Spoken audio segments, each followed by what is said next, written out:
This is the Starlab Deep Dive. Hello and welcome to this episode of the Starlab Deep Dive, where we ask the right questions, dive deep into the specifics, and interview experts about the hottest topics in science. I am Moritz, your host, and today is definitely going to be a cool episode because we have a bunch of interesting topics to cover and discuss.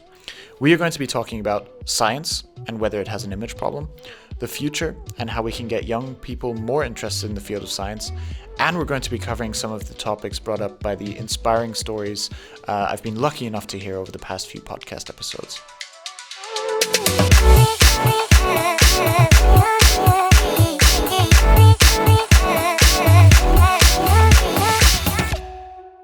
It's a big episode, and of course, I have a guest with me here today in the podcast studio to do all of that justice. Avid listeners out there might already know him from previous episodes, so without further ado, I would like to welcome back to the show Klaus Ambos, CEO of the Starlab Group, an absolute expert in the field of life sciences. If 30 years in the business doesn't make you an expert, I don't know what will. It's a pleasure to have you back, Klaus. How are you doing? I'm doing very well, and I'm happy to be here, and thanks for having me. Yeah, it's a pleasure. So, Klaus, what an exciting past couple of months it's been since you were last on the show. I would like to start by taking you all the way back to the 23rd of April, World Laboratory Day. For those who don't know, World Laboratory Day is a day that celebrates all of the great people that work in laboratories around the globe. And Starlab wanted to say thank you to all of the bright minds out there and shine a light on those doing some incredible work behind the scenes. So, you guys worked with a German street artist who actually created a huge artwork featuring all of the many scientists that decided to take part and send in their selfies. And Klaus, I believe this huge artwork is hanging in the entrance of Starlab headquarters, right? So how does it feel walking by that every day? Does it inspire you to think about all of the stories behind the individual selfies? Absolutely, and it always reminds me, on what a fantastic journey we have embarked on. I mean, first of all, it was an idea in saying that, this special global day, we wanted to really like to thank you all, thanks all these bright minds in the lab and the researchers for the job they are doing on a daily routine. And then we said, okay, science of color of science, colorful lab.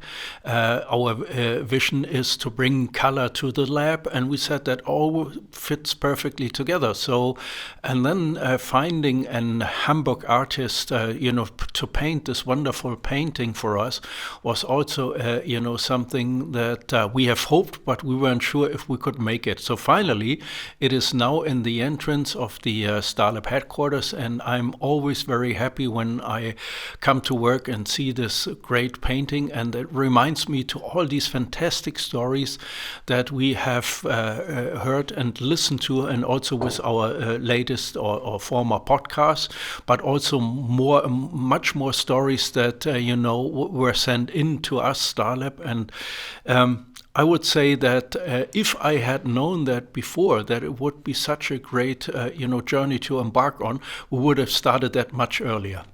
Indeed. And I believe one of the things that I read from you guys or from Starlab that summarized it especially well for me was behind every picture, there's a story of passion. And having spoken to many of the scientists portrayed in that artwork, I've yet to find one where that isn't the case. But, and this is a quite big but, there seems to be this huge misconception in the field of science that it is boring or monotonous or even repetitive. And that's what I'd love to unpack with you a little bit today. I've brought with me some quotes from our amazing guests over the past episodes. We talked about so many things, from motivation to career paths to finding your passion. And I would like to have another look at those with you and get your opinion on some of those. Yeah, right. And I can tell you that I'm lucky to be able to travel and meet all these fantastic scientists. And I can only tell you that it isn't boring at all. I mean, it is so bright, wonderful, and these people are so fantastic. And I'm happy to hear what, statements you have brought with you. The one I would like to start with actually touches upon something that you've mentioned already, because it has to do with the artwork as well. So let me just play that for you. And even our open space, there's no color. So when we received this poster, everyone was so excited to have it. So now we have it in the open space. And I even forwarded the poster to my colleagues, and one has it as her background on her computer. So I've read a lot about Starlab wanting to bring color back into the lab. And I think one of the things I have to point out to people who are listening that might not have seen the final artwork is that this thing is really bright and really colorful. I mean, it has nothing left to be desired when it comes to color. So, of course, art is often meant to stand out and be bold and bring joy. But this was also an intentional choice by you to bring more color into labs. So bringing color and passion back into lab environments, would you say that's part of your mission to get people more excited about the field of science? Absolutely. Absolutely. And I'm totally convinced that people who are already working as a scientist are passionate. That's not the question. The question is how to create more awareness and how to, tell the people out there how fantastic and broad and exciting it is to work as a researcher and scientist. And yes, Lulu said it before, the lab itself has to be, of course, sterile and clean, no discussion about that. But they have open spaces, and there you can bring some more color in so that the atmosphere is more positive. And, contributing with our poster of this nice artwork is a first step to make it a little bit more colorful. But then also within the lab, I mean, on the shelves, you have a ton of products, consumables and gloves and all this stuff. And most of the packaging are just looking basically the same. It's gray and white because that's a synonym or symbol for clean and sterile and so on. Ours are colorful, our packaging. And that also hopefully will help the researchers to, be a little bit more excited while doing the job, having more fun and, just being more colorful. And colorful does not only mean color, it has multiple meanings. It is about, cultural openness. It is about diversity. And that all fits perfectly, to researchers because they are today a global community. So we are happy to do a small step in supporting them to have fun.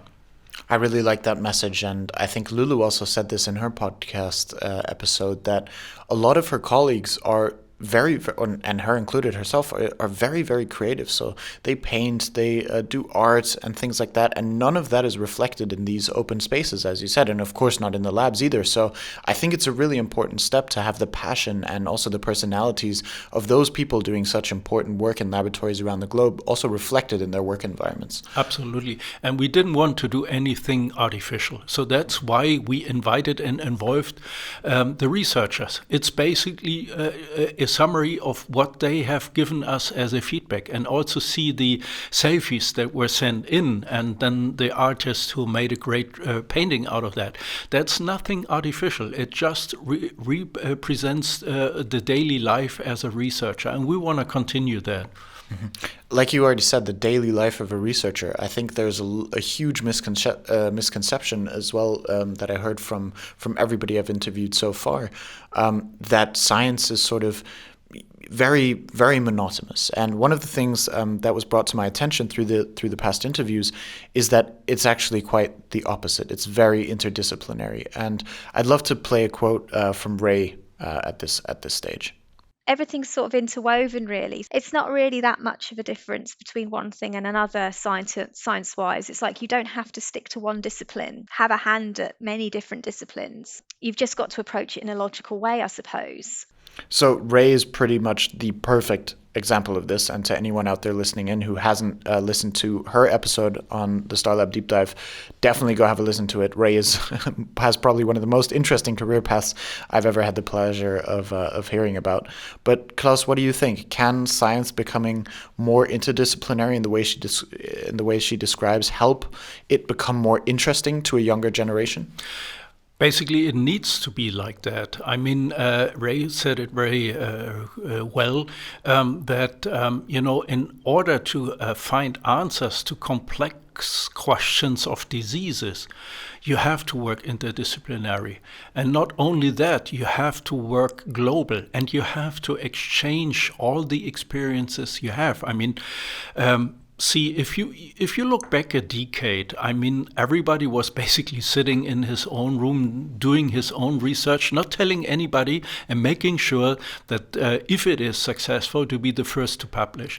Nowadays, it is different, and Corona is just one example, but it is different. People are exchanging on a global base, thanks to internet, I have to say, on a global base, all their findings, and other groups can basically jump on that and develop their own strategy to give answers to all the complex questions. And by doing so, all these bright minds of researchers, they are now able to be much faster than in the past to help us overcoming all these different diseases. And that's what I really like on science, and that's why I'm also so passionate, although I'm not a scientist at all, but as we are enabling scientists, I'm also passionate for science.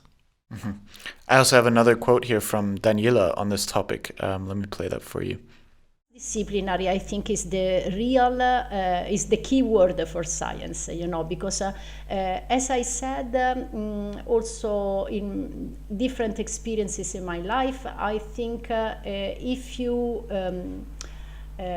are part of a group where each one is looking at the problem with a different perspective. So if you gather, a physicist, a microbiologist, and a chemist, and a material engineer, and you try to look at the issue you are trying to solve, the problem you are trying to solve with these different perspectives, I think in the end the achievement is much, much bigger than just the contribution of one person.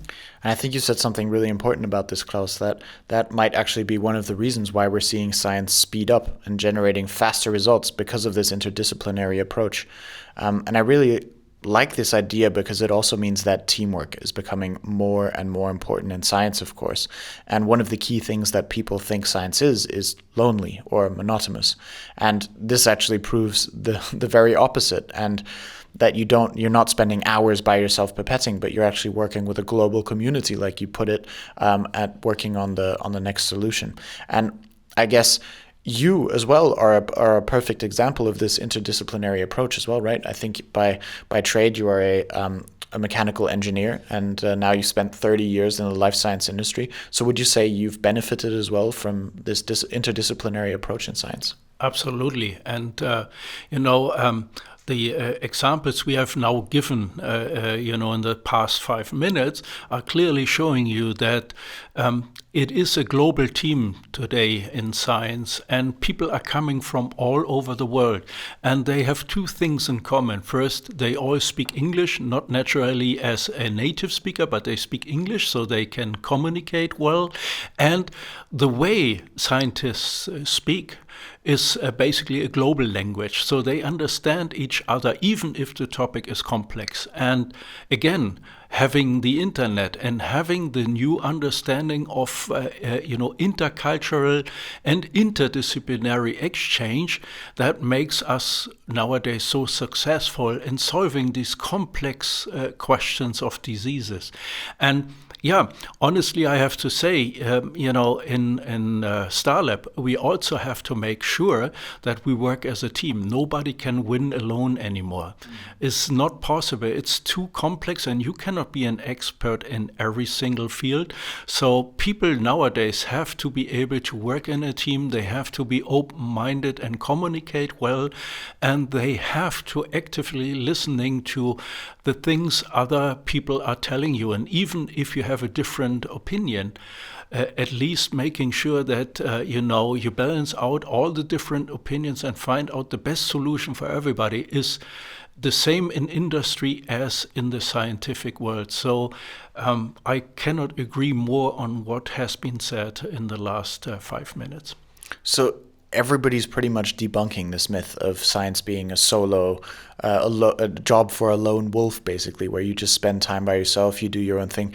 Where do you think this perception comes from? And what can we do, or do you even think we can change that over the next couple of years? Yeah, basically, my personal opinion is it's historical knowledge. I mean, as we said before, people are not talking much about science nor about the scientific daily routine.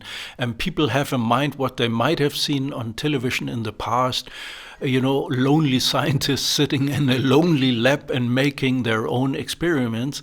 That has nothing to do with nowadays reality. And what we have seen in the last 12, 18 months of COVID is that even then we didn't have much insight on the real scientific work.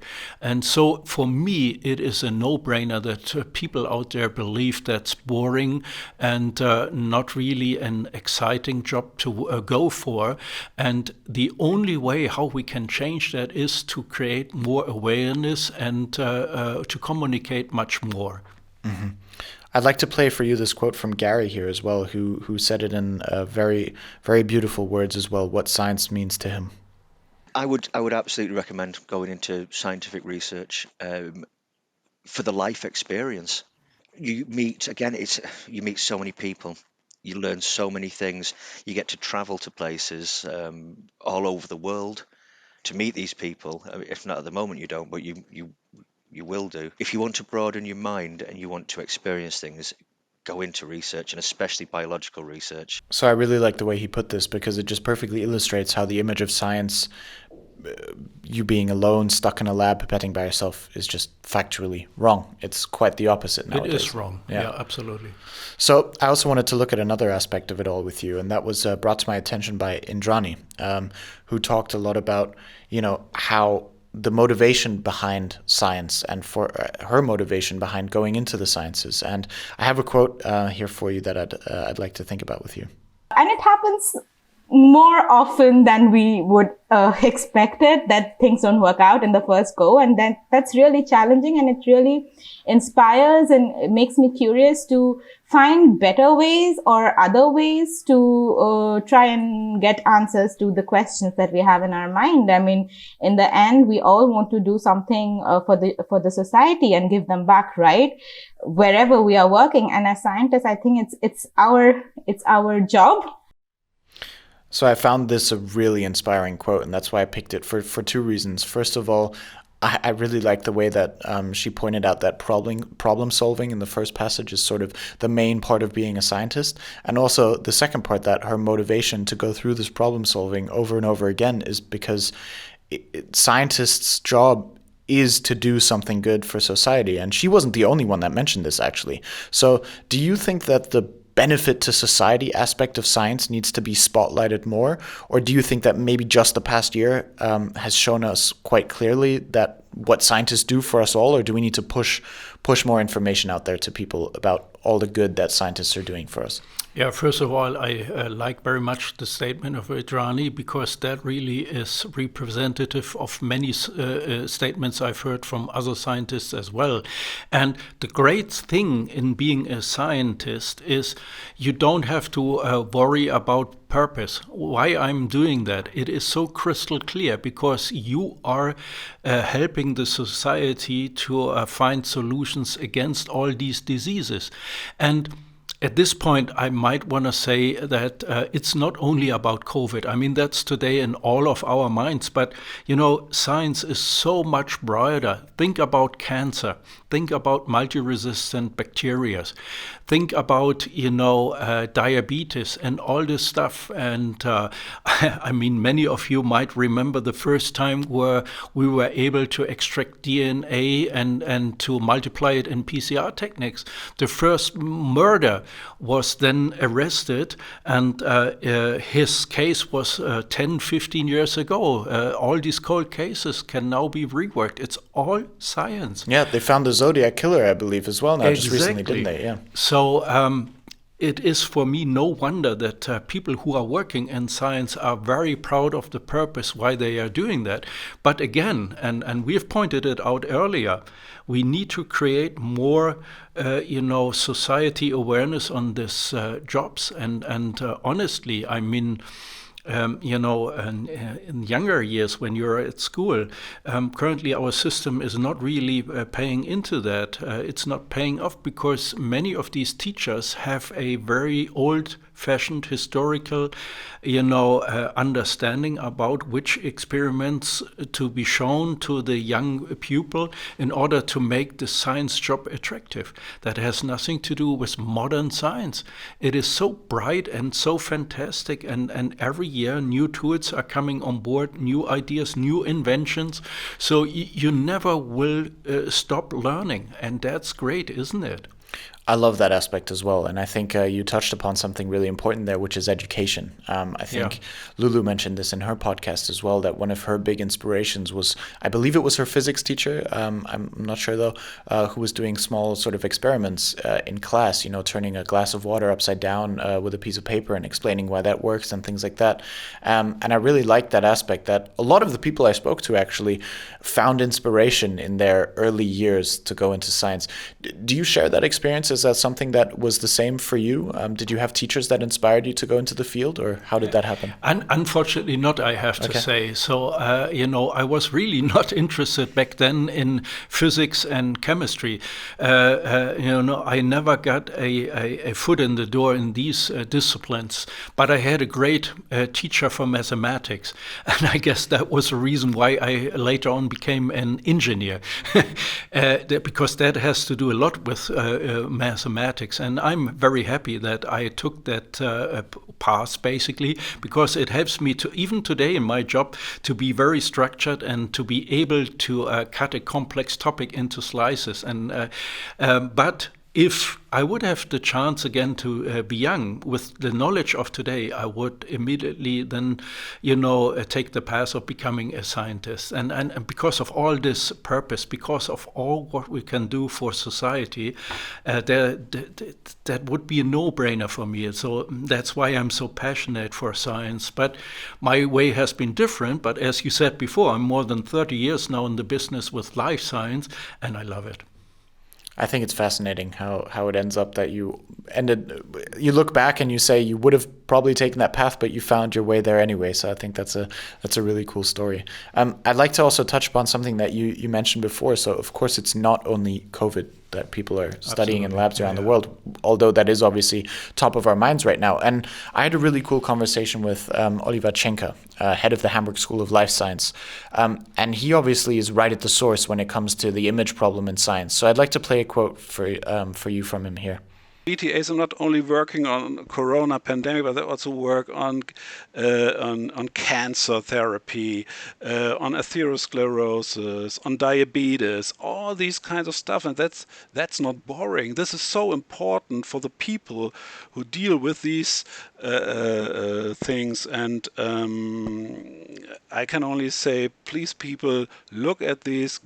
Look into the medical centers, go to the clinics, and have a deeper look what people are really doing there. And it's not only that they're doing the same or it's routine or something like this. It's so much more, and it's so important for our whole society.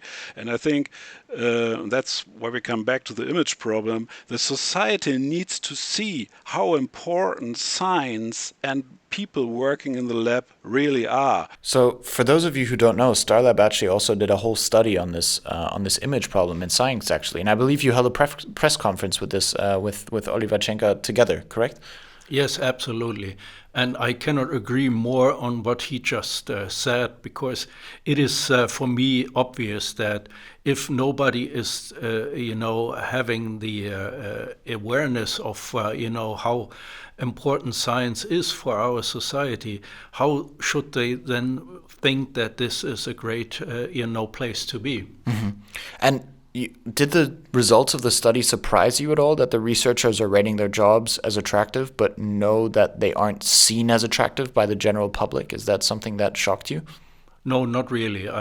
There was no surprise to me because, as we said before, people don't know much about science. They just, see science as being a very complex topic. I mean, if you are with a friend in a restaurant or in a pub who is a scientist, and you ask him, hey, what's your job about?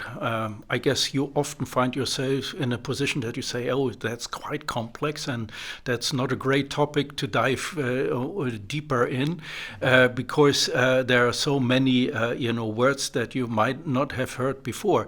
And I guess what we have to achieve with the society is that we find ways to basically communicate in a much simpler way. And to make more examples visible to people how important it is for our health and also our wealth that we are doing a great science also in the future. I like that, and I think one of the most interesting results of this study. By the way, if you want to see the results of the whole study, you can download the results on our Colors of Science landing page for anybody listening. We'll be sure to link that in the show notes. So for me, one of the most interesting results in this study was that scientists were asked, what's the best way to get more people interested in science? And one of the most common answers was apprenticeships. Over half of the people surveyed agreed that this was the best way to do it, not salaries or better work-life balance or faster promotion opportunities. And I think this has a lot to do with exposure, which touches upon what you were saying, that once people actually come into contact with science and maybe even are explained or have an opportunity where someone explains it to them in a very simple way, or even a way that be interested to find out more about, they actually go the next step. And is this something that you can confirm from your experience, that people need some sort of exposure? Is this our way forward to sort of solve the science image problem? Absolutely. And what also came clear out of that survey is that on the one hand, universities, research labs, testing labs, pharmaceutical labs need a lot of, lab workers to work in their labs. On the other hand, only 50% of them are doing apprenticeships. So, and that's really, disappointing to me, because you cannot ask for, young researchers to follow, and you are not willing to invest in their development. So that's something that we have to be very well aware of. We need to change that. And one way to change it is to really make it public. And I guess, with what we are doing here with our podcast is at least, a small step forward to make the society aware. And imagine that in the future, we might get, and we definitely will see another disease coming up. And then imagine that, great researchers have found out a way how to test, to see if you have that disease or not, but you do not have lab workers to conduct the test. Can you imagine that? We are on a way if we don't change it, and we have to start now to change it and make this, job more attractive. And this job is more attractive. So we just have to make young people aware of what a fantastic job this is, and why it could be so great to join, the researchers' community. Indeed. I guess once you really experience what it's like through something like an apprenticeship, your eyes are open to the possibilities.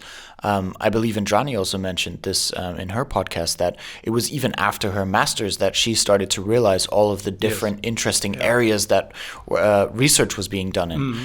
Do you think that we need to talk about research more as well and let people know what scientists are actually working on in labs to make it less of a mystery? Would that help?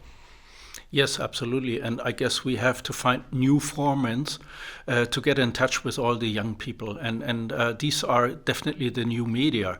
And we also have to think about how we can simplify basically the statements and the insights on science to make it easier for people to understand what it's all about. But again, I mean, many people nowadays are asking themselves, okay, why I'm doing all this and what's the purpose of my job and so on. This question is immediately answered when you become a scientist. You do great stuff for the society, and what can be more satisfying than doing that? What I also found super interesting is that a third of the people also believe that improving the image of laboratory work is just or even more important than, apprenticeships. So that's what I'm really glad about, that we could have this conversation today, that we had the possibility to do all those podcasts with interesting guests and scientists, because I believe, like you said, that formats like these can do, even if it's a small part, their part in shining a light on the interesting field of science and showing its diversity and the plethora of options that you have when you go into a field like this. So I have one final question for you, Klaus. As with everyone who I had on in the past couple of weeks, I've spoken about this topic with, I would love to know from you, if you could say one, or if you could give young potential scientists out there one piece of advice, what would it be? That's a great question. I would answer in a way that stay open-minded, stay curious. If you like intercultural and interdisciplinary exchange, then there is no other choice but to become a scientist. That's a perfect fit. That's what I would say or would answer. Wonderful. So I'd like to end on that message as well. I think it's been a super interesting conversation with you today. We've sort of recapped some of the interesting guests we had on over the last weeks. So, we talked about science and that it definitely does have an image problem. We talked about maybe some solutions, for example, exposure, and also talking to kids at a young age to make sure that they're also getting better examples and more, or demystifying the subject of science as well, and letting them in on what kind of interesting experiments and developments are happening in labs worldwide. So I really hope that formats like these can do their part in creating a difference or a shift in opinion. So thank you very much for taking the time to chat with me today about that. Thank you very much for having me. And honestly, I have to say, Starlab will continue talking about that. And for me, as an individual, it came right out of my heart. It is such an important topic, and we are continuing it in the way. And I like to encourage again those who are listening to us today, if you have any feedback, comments, saying in these topics, don't hesitate to contact us. We are continuing to find new ways to make it more public and to create more awareness for the great job of being a scientist. And again, thanks for having me. It was a wonderful day. I agree. I think Starlab is doing a great job shining a light on how cool jobs in the field of science can be and are.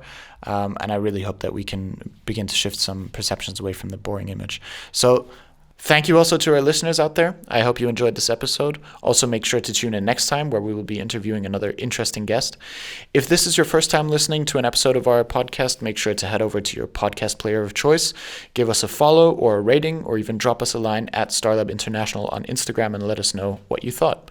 Or get in touch and share your story with us, as Klaus just mentioned. So thank you so much for listening in, and see you next time on the Starlab Deep Dive.